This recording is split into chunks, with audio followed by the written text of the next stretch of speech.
All right, first thing on my checklist out of the way.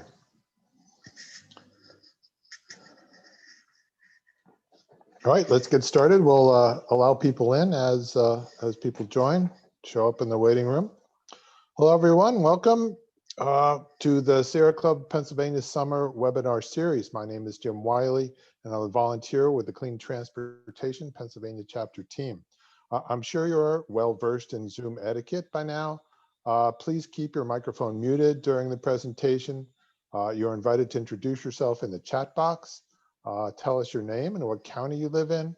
I expect we will have a good representation from across the state today. If you have any questions during the presentation, please drop them in the chat. We'll have plenty of time in the second half of the hour to work through these and maybe open things up for discussion, okay?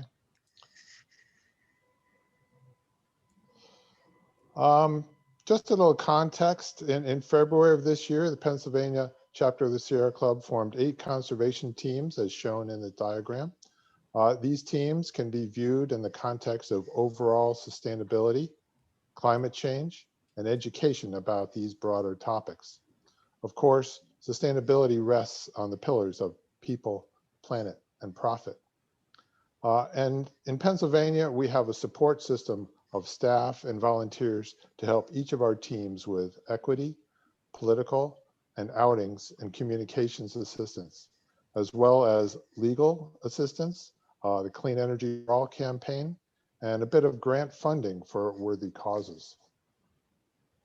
All 8 of the chapter conservation teams can be found on the Pennsylvania website, where you'll find each team's mission statement, priorities for this year, and all kinds of info on these issue areas developed by our volunteer teams with the help of chapter and national staff. All of our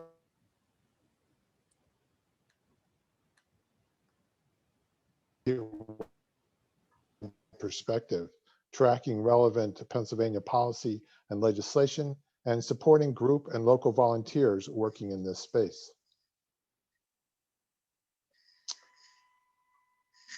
Okay, Spike, let me introduce Spike Lewis, who's a leader on our transportation team.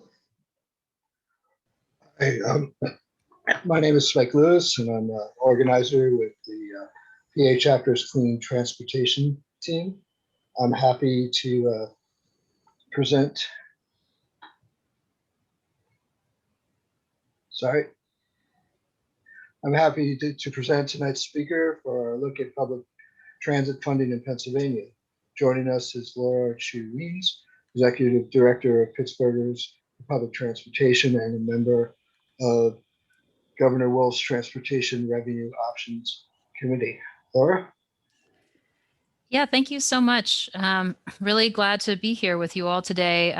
I'd love it if folks would actually introduce yourselves in the chat by putting your name and the region you're coming from. It's helpful for me to see what kind of geographic spread we have tonight.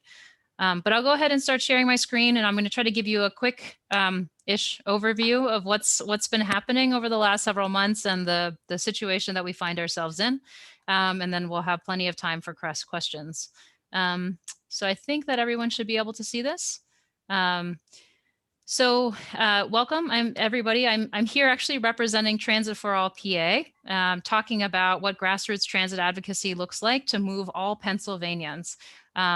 And I'll talk a little bit about this coalition and the effort that we've built, but I'll say a little bit about who I am first.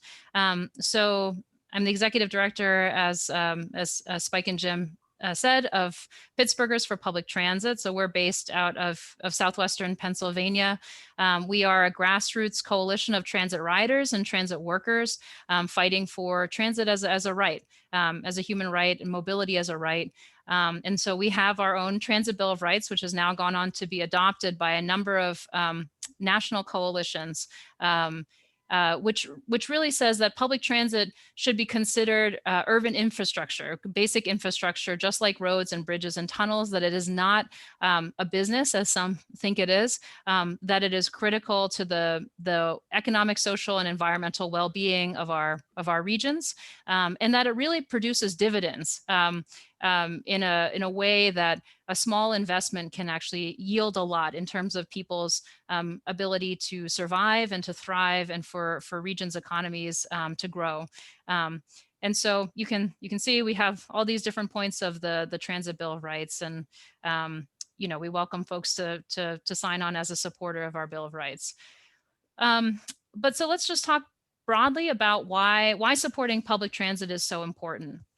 And first, it's an economic engine for Pennsylvania, for many regions, and it really, that's true from a very granular level up to a really systems level. So one of the statistics we like to talk about is that in a Harvard Equality of Opportunity study from 2016, Harvard published that commute times are the single biggest indicator of whether households can come out of poverty.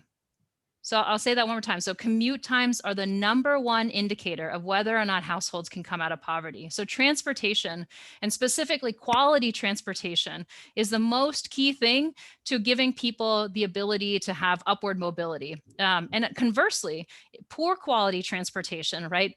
Transportation in which buses come infrequently, they require multiple and costly transfers, where buses are stuck behind, cars for days, and they don't have their own dedicated lanes. That condemns communities to poverty, right? It's designing communities to remain in poverty. So that's one way in which transit is an economic engine for individuals and households. We know that bus lines are lifelines, right? I think a lot of times people think buses are most important as a commuting tool, but the reality is that only about 25% of transit trips are to work. The other 75% is to other basic needs, right? To childcare, to education, to healthcare, to food. And so really they are lifelines for people and households. I think sort of on a more macro scale, it's important to recognize that in Pennsylvania, there is transit in all 67 counties, that there are people that are reliant on transit, that use transit in all 67 counties, people with disabilities taking paratransit services, fixed route transit. And it's really important for Pennsylvania to remain competitive. While Pittsburghers for Public Transit was probably one of the most outspoken organizations against the possibility of Amazon H2Q settling in Pittsburgh, it wasn't not a surprise is not the right word. I think that Amazon made it abundantly clear that one of the things that they were looking for was a really quality public transit system in order for them to consider a place to host their second headquarters. And in Pennsylvania, we invest significantly less in our public transit systems than many of our neighboring states. And so that puts us at a competitive disadvantage. And that there are thousands of transit worker jobs, lots of manufacturing jobs for parts that are located in all parts of Pennsylvania. And I'm going to try to see if I can switch over. Sorry, I'm going to switch over to this other slide that shows from one of our amazing leaders in the Philly Transit Riders Union, this map that he created of all of these different companies that manufacture parts for public transit. And you can see that they're located in all parts of the state, right? So there's a reason why legislators in all parts of the state should be invested in public transit. There's often this misconception that it really only serves Allegheny County and the SEPTA region, Philly region. But because public transit is it generates, lots of economic returns for a minimal investment. I think the calculation is that for every $1 you put in public transit, it generates $6 in economic activity. And that activity in our major urban areas goes back in the form of tax revenue to the state, which then of course gets dispersed across the Commonwealth and really subsidizes a lot of the economic life of the rest of the state. All right, so I'm going back to my slides. Can everyone see the slides again, or am I still stuck on the manufacturing? Yes? Yeah, we still see the map. Great. Oh, you still see the map. Okay, well, let me switch. Here, boop. All right, sorry about that. There you go. So it's also a critical climate and environmental solution. So I imagine that this particular formation of the Sierra Club is aware that transportation emissions are now the single largest form of greenhouse gas emissions, single largest producer of greenhouse gas emissions contributing to climate change in the United States. And we know that there's a lot of interest in electrification of fleets, electrification of personal vehicles, but the reality is we can't entirely electrify our way out of the climate crisis. That we also need get people out of single occupancy vehicles. Every bus represents as many as 60 cars off the road, and so it's really critical that we are investing in getting people either to live closer to the places that they need to work and access critical amenities, or have quality public transportation that can get them there. And it's also just worth mentioning that, not only does this support public transit and public transit funding support quality transit worker jobs, that we really should be thinking about transit worker jobs as like the new green jobs, right? Good, just transition jobs. Public transit workers disproportionately are unionized, and they're really good union jobs with pensions and good quality healthcare.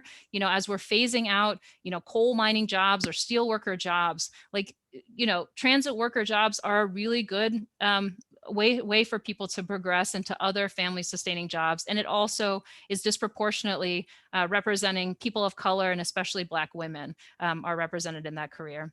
And then lastly, of course, it's an important equity issue. Folks that are most reliant on transit tend to be older adults, young people, people with disabilities, low income folks, and people of color. So, particularly during the pandemic, equity issues have been brought to the fore. And during the pandemic, 35% of transit users had household incomes of less than $15,000, right?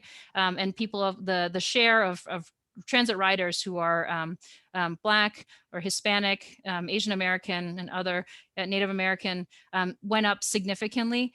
And so, for us, it's not only important to talk about the need for well-funded transit, fully funded transit, but also the kind of accompanying policies of how that money is spent, right? Because it's not good enough for us to say, oh, here's a really good, robust transit system that's very efficient, that has a lot of connections, that has service all these hours, if the fares are unaffordable.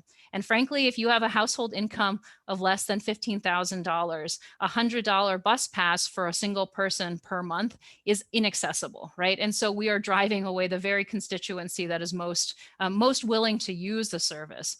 So part of what we've been doing, and we'll talk more about this in our platform, is like to say we want to have well-funded transit, but we also want to have really responsible policies that address the needs of the folks that are actually most impacted and most reliant on the system, the most able to grow the system.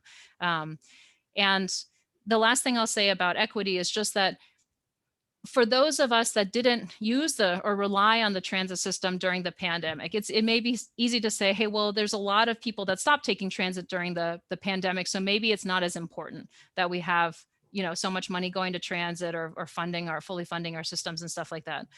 But actually a disproportionate share of essential workers were using transit throughout the pandemic, continue to rely on public transit. And so for everybody else who doesn't use transit actually kept us all alive, right? Is the thing that, food service workers, grocery workers, healthcare workers were taking public transit, even in the midst of a pandemic, even when service frequencies were reduced. And so maintaining this lifeline and ensuring that we had quality transit was critical to keeping the rest of us alive.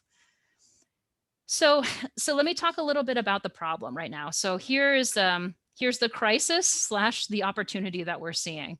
In 2013, there was an act of Pennsylvania, a piece of legislation called Act 89 that was passed in the legislature, which was building off of another piece of legislation called Act 44. But what it said essentially was that it was going to fund transit across Pennsylvania through dedicated payments from the Pennsylvania Turnpike. And that next year in 2022, the Pennsylvania Turnpike's obligation would be lowered to 50 million from 450 million. So huge gap. And in fact, there's a lot of moves now to try to even eliminate that $50 million obligation. And so when that happens, the additional 400 or 450 million is going to have to be found from the general fund. So that's a huge problem. Prior to Act 89 being passed, in the 10 years prior to Act 89 being passed, 1/3 of routes were cut in Allegheny County. And that is because the state legislature is not a very reliable source of funding. They having to negotiate annually for transit funding is a recipe for disaster. And in fact, people can't really make decisions about where to live or where to work if the threat of losing their transportation is constantly looming, which was what would happen with the money coming out of the general fund. And I will say that politicians generally seem to recognize that this is of great concern, that the Western Pennsylvania legislative delegation named among the top 3 things that they were most concerned with and trying to rectify this year, which unfortunately their budget season is just about to come to a close, was about an economic recovery, was about public health, and was about transit funding. So those are the 3 things that they were hoping to resolve this year and said were their top legislative priorities. Moreover, the transportation funding needs of Pennsylvania surpass what was provided in Act 89, right? So 450 million is what Act 89 had provided. That was starting in 2013. But, Pennsylvania's transit system has a D rating because there's a lot of unmet funding needs. There's a lot of buses that are about to retire. Their useful life is going offline. The rail system, there needs a lot of repairs in order to ensure that it can keep functioning properly. Very big capital improvement needs for SEPTA and Port Authority, and smaller transit agencies really rely on state funding to maintain regular service and infrastructure. They're more significantly funded by the state. And especially if we're thinking about transitioning to electric bus fleets, the cost for entry is pretty significant. And so having a greater amount of support from the state would be required in order for that to happen. So how did we start dealing with that? Over the last 6 months or so, we really turned the attention of our membership and our sister organization, the Philly Transit Riders Union, to thinking about what it was that we wanted to see from a transit funding solution. Like, what was our vision for what transit funding should look like and what the policies were that should accompany that? And also, what kind of tax mechanisms were we willing to support in order to fund it? So if we're saying that transit should not be funded through the general fund, then, the next step would be then to figure out what specific tax mechanisms or revenue mechanisms would we say should be the ones that are directed specifically to fund transit funding. And for us, it was really important to engage the people that are most impacted, both the riders and the workers across the state, in designing the solutions. Because so often these things are decided by corporations, like by the chambers of commerce or politicians in back rooms. Even policy wonks, like people that, do policy all day long, but really have no relationship with riders on the ground. And so not only were we working with our sisters and at the Philly Transit Riders Union, which SEPTA is spelled wrong. Oh, Southeast PA. Okay. But we hired on organizing fellows in Erie and State College, Scranton, and Harrisburg and Lancaster to start connecting with riders at bus stops, working with the Amalgamated Transit Union locals, which represent nearly every region outside of the Philly region. And so they represent workers also in Allentown and Altoona and York and other places around the state. And so really working with them to bring them into the conversation to design what our aspirations were for the funding, the unmet funding needs, and the policies we wanted to see accompanying that. So you could see a picture of some of our organizing fellows and leaders from across the state. So, some highlights of the platform that we've built, which we're calling Transit for All PA, was that it was co-created in collaboration with the Pennsylvania Budget and Policy Center and the Amalgamated Transit Union Legislative Joint Council, which is, again, like the leaders from all of these different locals across the state. And I just want to point out that some of the insights that we got from that were that, for instance, in Erie, transit workers were saying that folks were waiting like an hour and a half to catch the bus because service had been cut so dramatically during the pandemic that also about a fifth of the transit workers had been laid off during the pandemic and were not being brought back, right? So there were no plans that these were permanent cuts from the pandemic, even though there was a federal stimulus that was supposed to address like pandemic related transit funding needs, right? So one of the things that we were seeing is that transit agencies were not translating funding directly into like service restoration and addressing the needs of riders. In Philadelphia too, they have routes where there are riders being constantly passed up, or they're on overcrowded buses and unsafe situations because the service was misallocated because there was still all this service being run on commuter, whiter and wealthier suburban routes, and not enough being put towards the routes where people were actually still taking transit and using it to address all their basic needs. In other places like in Scranton, riders and workers were saying that they were taking riders from, early in the morning to a job and then picking them up and bringing them to their second minimum wage job, and just how important transit was even through the pandemic, but even, well before that. And these were the kinds of people's needs that we should be addressing and really fixating on when we're thinking about a transportation funding policy and the legislation to accompany it. So we had more than 250 riders and workers from across the state on 2 statewide calls to build and finalize the platform. And then more than 1,000 new transit rider and worker contacts from bus stop canvassing and all these different places. The way that we have found to be very effective during the pandemic was to hand out transit rider and worker masks at bus stops. And so we did that across the state. And we were invited to join the Governor's Transportation Revenue Options Commission, which is like, the body, the sort of deliberating body with key stakeholders to think about in a more formal way what our recommendations are for replacement funding for this transportation crisis. And in my role on that commission, what I've been doing is really taking the insights and the leadership and the thoughts of all of the folks that have been part of all of these statewide discussions and bringing them into the commission and saying, this is what not just I think, but this is what we have come up with in a collective effort to really connect with the people that are most impacted. And so some of the highlights from this platform, the number one thing is that we are calling for $1.65 billion in annual dedicated funding for PA Transit to replace that $450 million to deal with overdue maintenance and grow transit service. And this is really actually reflecting the Pennsylvania Public Transit Association's own number for what the annual needs are for our transit agencies.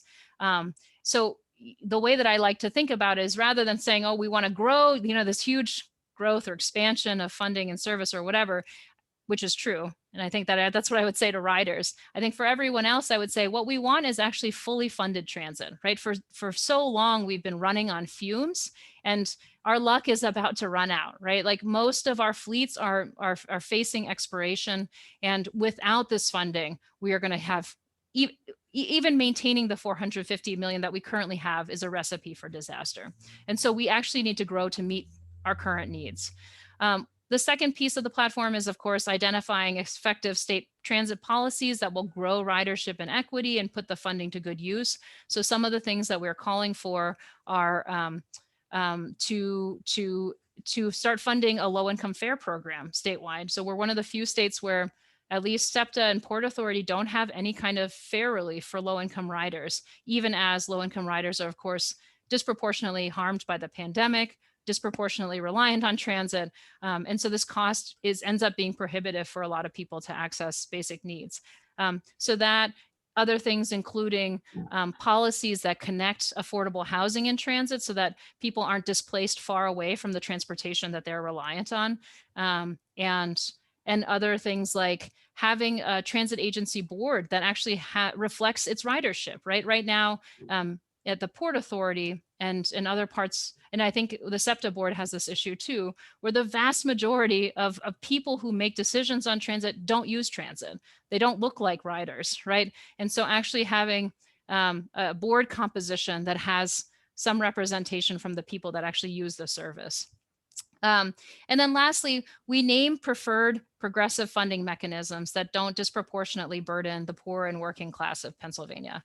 And while I think this actually ends up being the most controversial part of the platform, what we are presenting it as is just like a menu of options, right? Like if we're thinking about the whole spectrum of possibilities of things that you can tax in order to pay for transit, these are the ones that are actually going to harm low-income people across the state, in rural regions and small urban regions and the larger urban regions less. And that is, in fact, almost exactly mirroring the process that's happening at the Governor's Commission, where they're also looking at different funding options and saying, of these choices, which ones do we think we should be looking into more closely and think would be better for the state. And so a lot of the work that we've done is actually just sort of preempted the Governor's Commission process. And we were looking at a lot of the same mechanisms that the Governor's Commission is putting forward. So I'm going to quickly go to the website so you can see where our beautiful platform lives. Can people see this, or are you guys still on the slides? Spike? Yeah, you can see the URL. Yes. We're on Okay. the slide. On the website. Oh, you can see okay, hold on. I got to change my share. New share. Now let's see our website. Here you go. All right. So there we go. So, here's our website. Beautiful, Latrobe Transit. And we are happy to report that our coalition is growing, the organizations.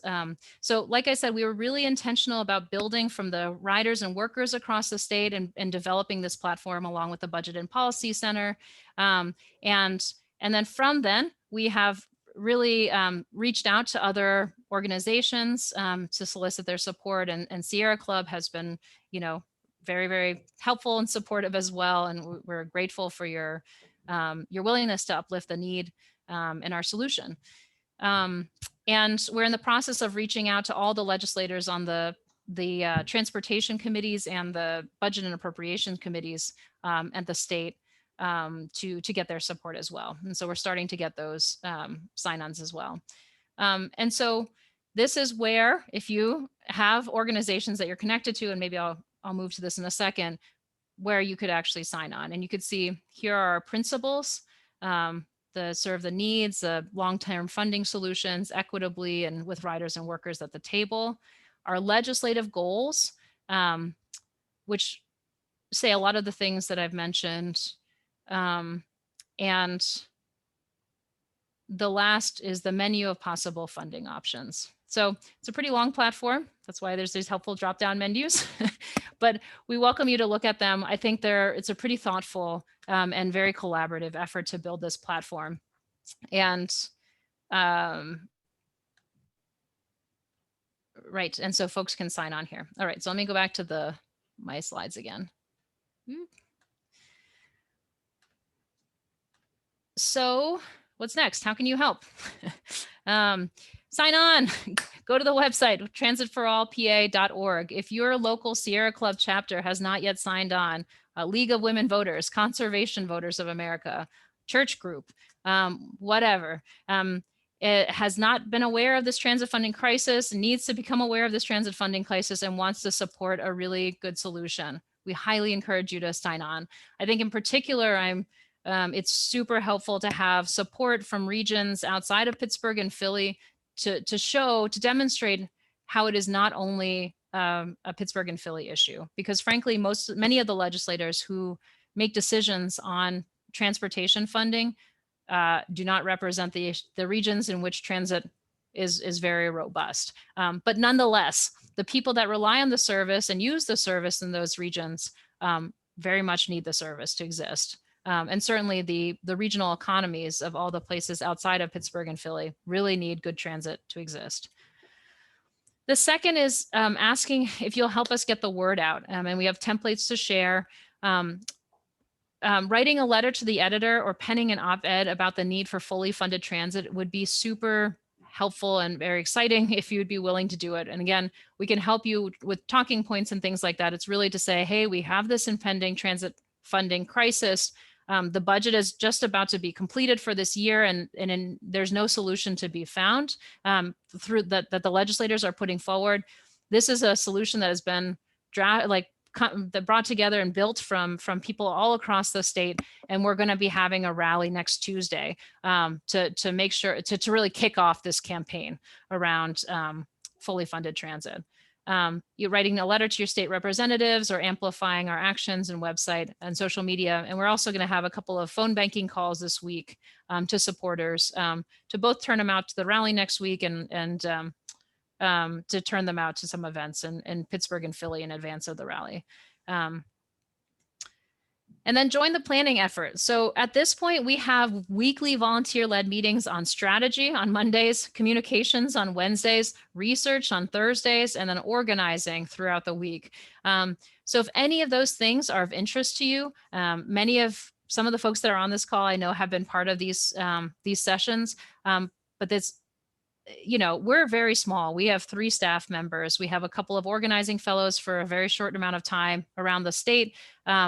But it's because of the leadership of volunteers from Philly Transit Riders Union, from Sierra Club, from Transit Forward Philly and Fifth Square, which are other organizations in that region, from Scranton, from Harrisburg, that we have been able to build a really tremendous platform that frankly is something that you don't see anywhere else in the United States, where there's actually representation and leadership around a transit funding solution, where we're really pushing the envelope, but also putting forward really solid policy solutions. And this kind of statewide coalition is something to be really proud of. And I think something we would welcome your voice and input into.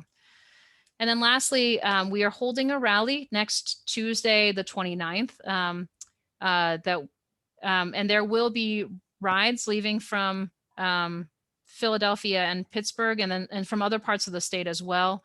So if there's any interest in joining us, also you can just show up in Harrisburg on the Capitol steps at 1 p.m. on June 29th, and we'll be out there. We expect to have at least 100 people on the Capitol steps with us, and then we'll be doing legislative visits. So really connecting with the legislators in all parts of the state and really connecting constituents to their legislators on this issue, and have a lot of materials to prepare folks for those conversations.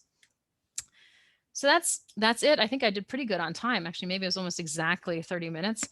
This is my email, laura@pittsburghforpublictransit.org, and I'm happy to stop and take questions. All right, thank you, Laura. We had 3 questions from the chat.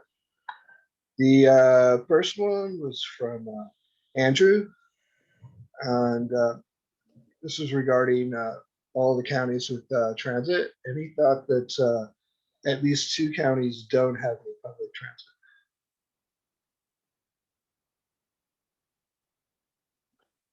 You're on mute, Laura. You're on mute. Andrew, I didn't know that you're coming on to be a hater. Just kidding. I think that all 67 counties, at least that's what I've read multiple times. There are 2 reports that have been put out by the Southwestern and Southeastern Partnership for Mobility, and the Pennsylvania Public Transit Association also has fact sheets. But my understanding is that there is public transit in every county in the state. And I'll get back to you about whether 2 of them don't. All right. So the next question is from Howard, and he was wondering what organization gave the state's public transit system a D. Yeah, I'll have to figure that out. I'm sorry. I'll see if I can figure that out as we're looking. But I appreciate the question, and I'll get you the source, I promise. All right. Okay, Tim Beckham wondered what provisions are advocated that would sustain the transit system by using electric vehicles. So let's see, I'm gonna unmute you, Tim, or ask you to unmute in case I don't get this right. Okay, I got it. Okay, so thanks, Tim. So are you talking about provisions in the Transit for All PA's platform that advocate for electric vehicles?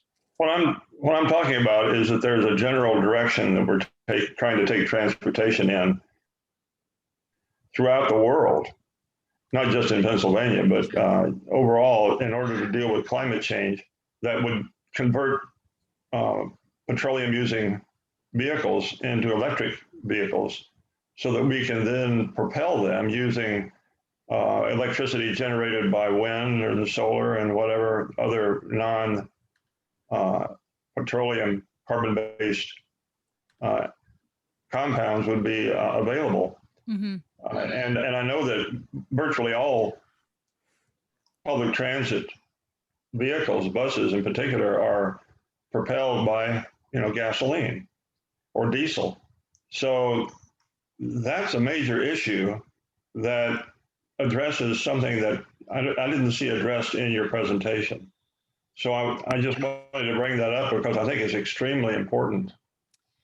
Yeah, thanks for raising that. So I will say that, in our platform, what we say is that we believe that sorry, I'm just pulling up the actual language.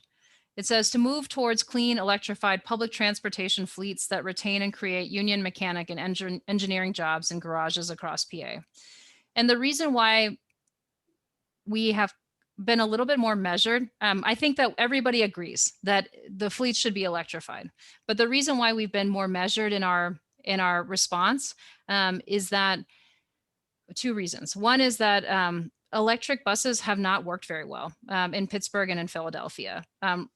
Both regions, the fleets, the electric buses that we have been basically offline for the entirety of the winter, that they have a hard time navigating in very cold weather and on hills. And in Pittsburgh, that's a big problem. And so part of we want to have effective public transportation, and having offline vehicles is not great.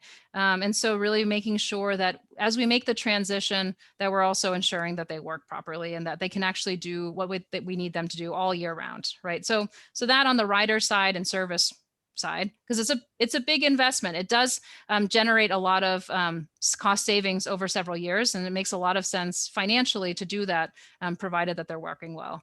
The second thing that we want to be cautious about, and especially I think in talking with environmental and climate advocates around, is that it is a real concern for transit workers if there's not a real consideration about how their jobs are transitioned. So what we've seen is that oftentimes the electric bus manufacturers are also selling contracts to outsource the maintenance to non-union states for like 10-year terms. And so for transit workers that have been working on combustion engines well, first of all, if you outsource the work, then the work is outsourced and they're out of a job.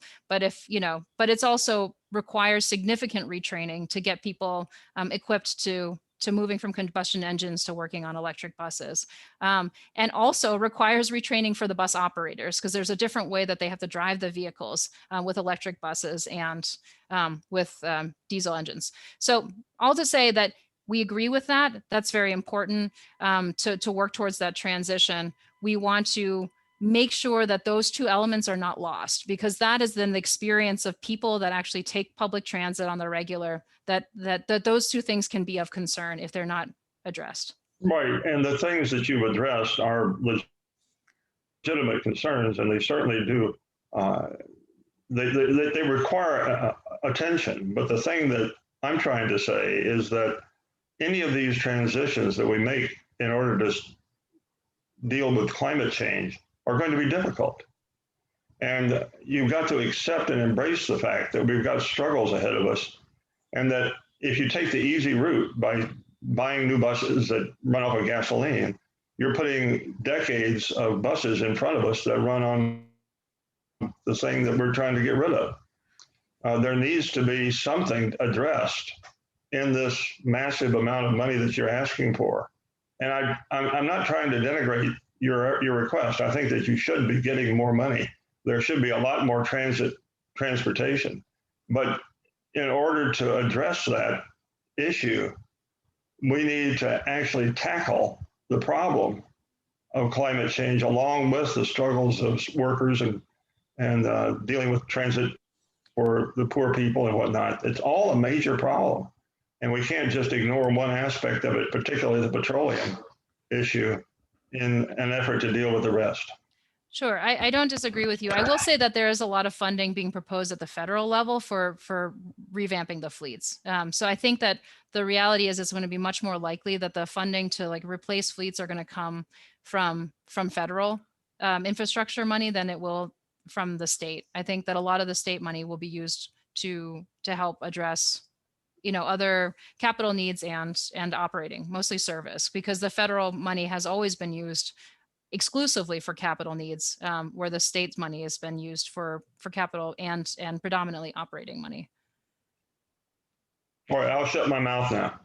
It's not, I don't disagree. I think that oftentimes we also, I just, you know, for us, it's really important that we say, you know, service is an important pathway to addressing emissions too. Like having more people on buses does a lot to get people out of cars. Like quality transit gets people out of cars. And that's a big, so, and I think a lot of times it's easy to neglect that, and thinking about things like dedicated bus lanes helps get people out of cars and reduces emissions. And so, and I think that oftentimes electrification can be put forward as the only solution to the climate crisis. And I think recognizing that, to be fair too, for most riders, electrification is not in the top 10 list of things that they feel like are most needed to address the needs of riders, right? It's like they need service frequency, they need quality service, they need affordable fares and stuff like that.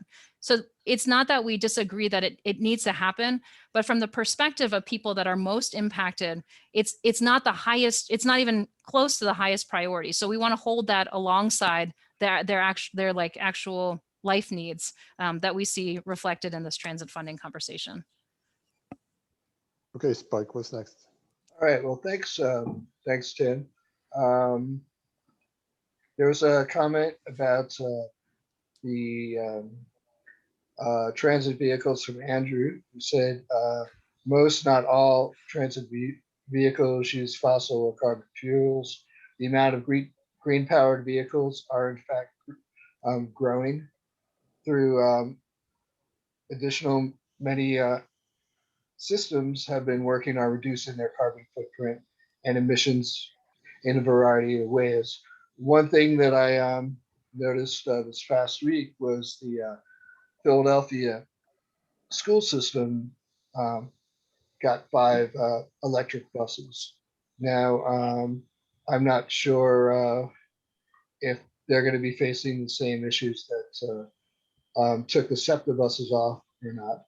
But it's interesting to know with the SEPTA buses off that they're still pursuing electric buses, and maybe this will have some impact on other, either on SEPTA or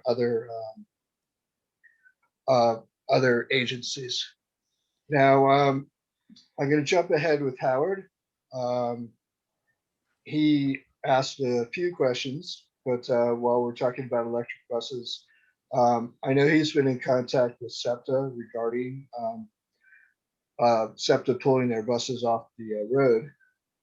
He said that SEPTA's electric buses have also been sidelined due to defects in chassis or other parts, although no structural defects have been found in the electric propulsion systems. And quickly back to what a comment about the buses running on diesel. Some buses, unfortunately, have transitioned to either propane or to compress natural gas, which really, from a climate standpoint, really aren't a solution. But there is this kind of movement away from diesel fumes, which in itself is a good thing, since diesel fumes are extremely toxic, especially to children, with the school buses being the largest transit fleet in the country. Okay. Other comments or other questions? Oh, go ahead, Laura. Yeah, I just saw one from Howard from a little ways back about specific legislation in the hopper that addresses the transit funding issue and any discussion of extending the Act 89 for a year. So a longer term solution could worked out. I mean, so there was the first sort of stab at the apple came from Senator Wayne Langerholk, the chair of the Transportation Committee, who put out a bill maybe 2 weeks ago or something like that, and it's pretty disappointing. It calls for using some of the American Rescue Plan money to help cover any shortfalls in the near term, and doesn't propose any new funding for transit. And maybe I think also looks to siphon off some transit funding to go towards rail. So there's that. And then I think that, the discussion of extending Act 89 funding for a year, so a longer term solution could be worked out. I think the Turnpike is very anxious to discharge their obligation. I think almost there's not really a scenario in which the Turnpike continues to pay. And so there's not a lot of appetite to diminish the amount that public transit is getting from 450 million. But there's a lot of disagreement from whom that should come. So that's sort of where things are right now. All right. Can I sneak in a question here? In suburban counties, especially at least I'm familiar with Philadelphia suburban counties, there's a lot of demand for public transit, but people don't use it because there's not enough of it. There's kind of this tipping point of if it comes, every 20, 30 minutes, then I'll take it. But if I have to sit at a station for close to an hour before the next bus or train comes, then I'm going to find other ways to get to work. And then, highways get clogged and magically money falls from the sky and we add another lane to our highways. Why don't the suburban counties have a way to fund, expansion of public transit? I mentioned this to somebody, I forget who it was, but an activist in transit in the Philadelphia area. And they said, well, Chester County should provide some funding to transit. They don't now. And I expect that's a general formula, is that suburban counties don't, they just deal with it. Can you speak to that? Yeah, I mean, so I'm not sure, because Philadelphia is considered a first-class city and Port Authority is a second-class city. And then there's like third-class cities and stuff like that. I know from our region, and I think for all other class cities below Philadelphia, there's not, but I'm pretty sure this is true about Philadelphia as well. You cannot have local funding solutions or options for transit. So one of the things that folks are trying to do with this is to also free up municipalities to have their own local taxes to support transit. So I presume that would allow Chester County to tax for transit as well, for transit expansion. I mean, I think that suburban transit is really important.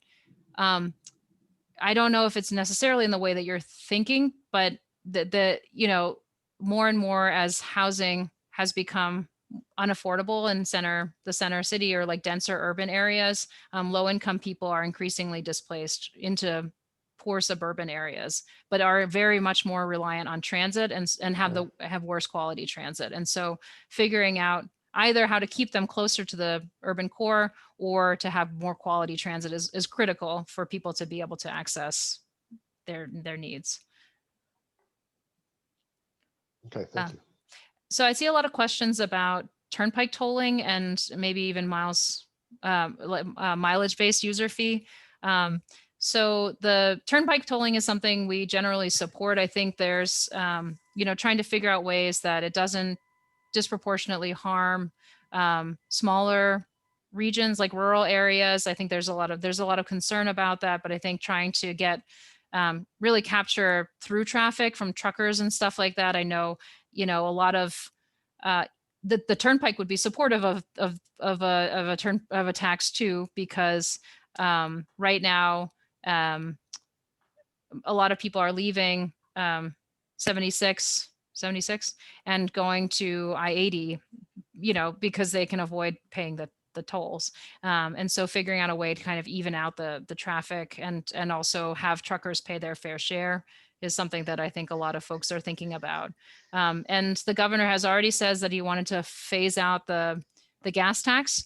And so the mileage user fee, that's not exactly the name for it, but a mileage-based user fee is definitely being strongly considered as the replacement for a gas tax. Which it's kind of like half a dozen, 6 in the other or whatever. It's like, it doesn't change too much of the equation for lower income folks. All right. Something that Andrew brought up about steps that the Port Authority in Pittsburgh is taking or has taken in addition to electric buses is a filtration exhaust system on older new buses. And this is for the last 8 generation of bus orders on up. Also switching lighting in transit-owned tunnels to energy efficient lighting. And also one garage has is powered by wind, and that's now, and 2 are also slated to be powered by solar soon. All right. Are there any questions that I missed?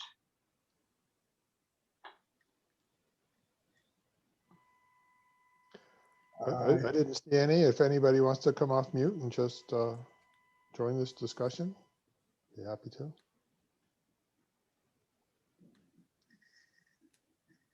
If not, we've got a couple of wrap-up slides we can head into now, and we can keep talking if something comes up. But let me before people start to leave, let me just share my screen and finish this up. Okay, so thank you all for joining today, and thanks to Laura for presenting. This is a really great session. Here are a couple of important websites. I encourage you to engage with the local Sierra Club group. Find your group in the Get Involved section of the chapter website. We'll be sending out a list of ways you can support public transit through Transit for All PA tomorrow, along with information on how you can stay in touch with clean transportation in Pennsylvania through the Pennsylvania chapter transportation team. So again, thank you. We'll be following up with a link to the recording for this session and any notes that we put together. We'll also invite you to attend an upcoming transportation team meeting. Be on the lookout for that. And thank you all. And I am going to stop recording if I can find that button. Thanks so much, Jim. Thank you, Spike, for inviting me. Thank you guys for, I think all the questions. I appreciate, pushing our agenda and continuing. I hope that you'll continue to engage with our agenda and advocacy, because I hope that we're on the same team for expanded and a really effective transit across Pennsylvania. And so, we're built by volunteers like you. So hopefully we can continue to get you engaged.